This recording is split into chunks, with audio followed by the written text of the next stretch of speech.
Hello and welcome back to lesson 8. Like the other lessons, we have so much to cover. We will be doing the arms and legs and getting them into proportion.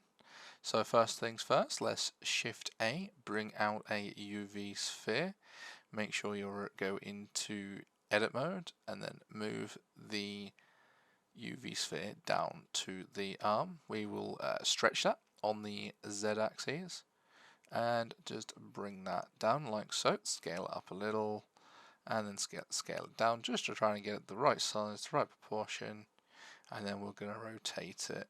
I do like to rotate things on a specific axis just in case I ever need to rotate it back accurately to re-edit or remesh.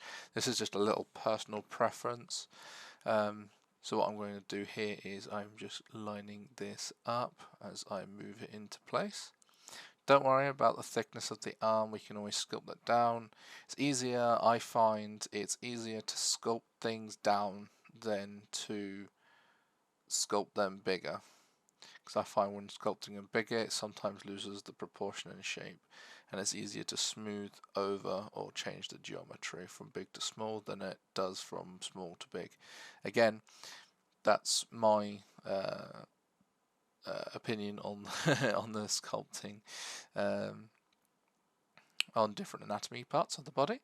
But anyway, if we shift D and we will duplicate that and we'll make and extend the arm. And as you saw, we will duplicate it again, shift D, select the whole mesh and put it into the leg. We will size this correctly as we go. Again, don't worry, we will sculpt it down and fit it perfectly to the bottom stumps of the leg. I'm not sure if I will probably resculpt the body with the sculpt's legs just to make it look more female-like.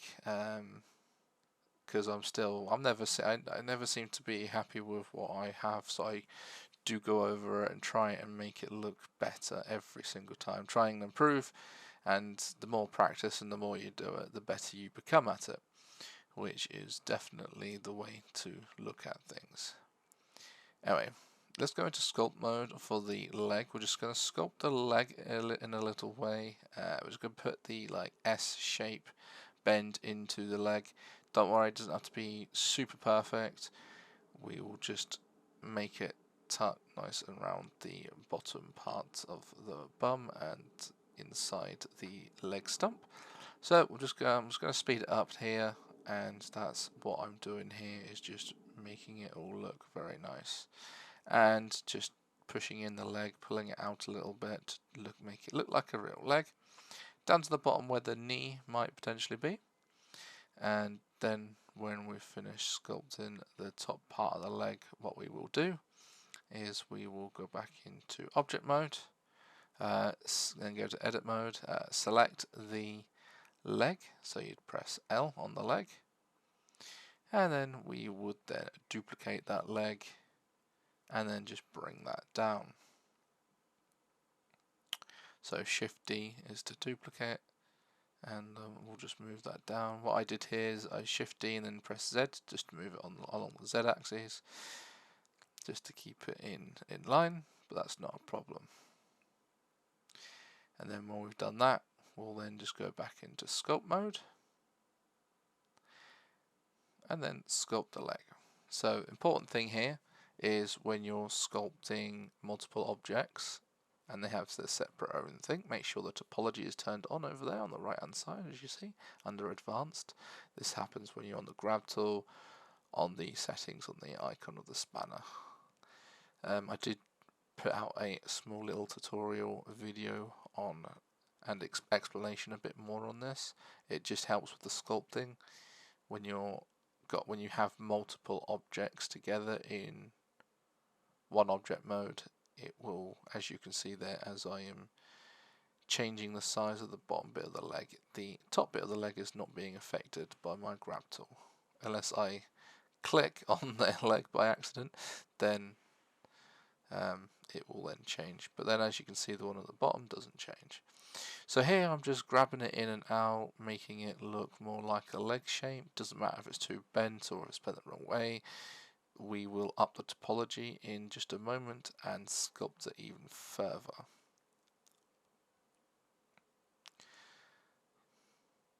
So just to remember, I've just kept the topology the same as it is, and I'm just going to go back into object mode here, and then I'm going to mirror the object, so now we can see it on the other side of the body.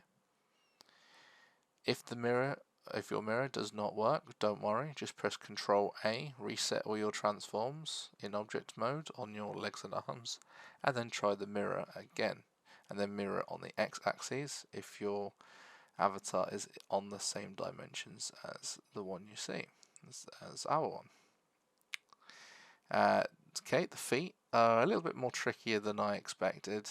I was just going to pull them, point them down to make it look like she's standing with high heels. I've noticed a lot of artists do this.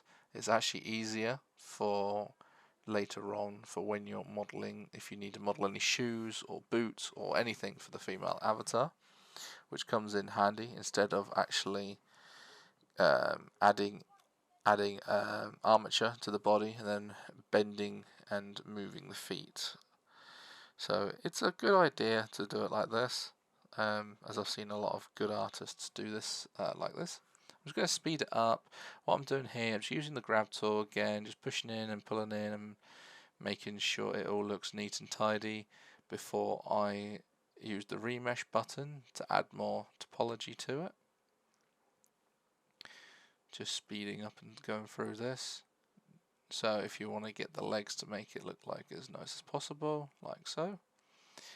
Hopefully your feet would look better than mine. My feet always looks like they're wonky. I don't know why. I just always have a foot problem when it comes to sculpting them on an avatar. They never look right whenever I do it for some reason. But we can edit that in once we've remeshed. As I keep on coming back, I feel like the legs were a bit too short, so I'm just gonna get the grab tool and just grab the legs and the upper legs just down a little bit. I turned the topology button off so it would grab the whole object and pull down. And there we go, just pulling it down a little bit just to give it a bit more height. If it's a bit too tall, don't worry, we can come back and shorten it. Also the body, notice it's a bit too short, might need to stretch out just a little bit just to get the proportion right. So I pressed R to remesh, and now we will start sculpting the arms. Now looking at the arms and the anatomy of the arms or where the muscles are, it can be a little bit tricky. Just what I'm doing here is with draw sharp tool selected, I am just shift and smoothing over each part and then rotating it around.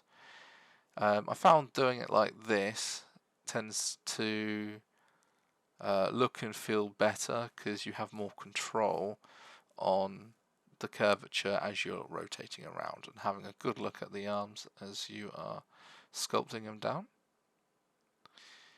And then when you're happy with that, I sort of just drew on the where the elbow would roughly be.